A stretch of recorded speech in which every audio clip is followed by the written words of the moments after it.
Magandang hapon, Barangay 175, narito po tayo sa Lapasya sa covered court na kung saan ang Jesus Mighty Tower Church ay magdiriwang ng ika-22 second ng kanilang anibersaryo. Ito po yung mga kabataan ng member ng church.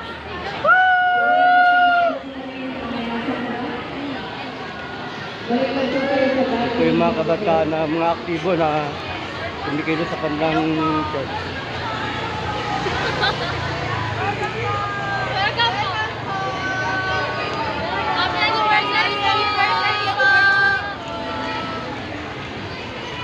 Ay, grabe!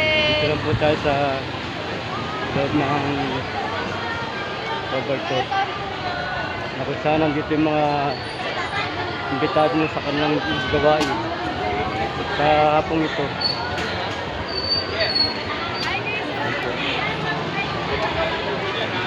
Ito po yung registration area.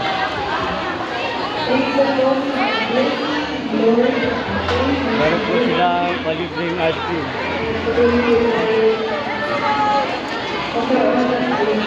Hello po!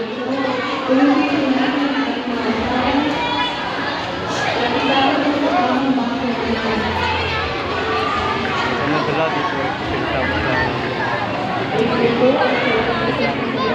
22 second na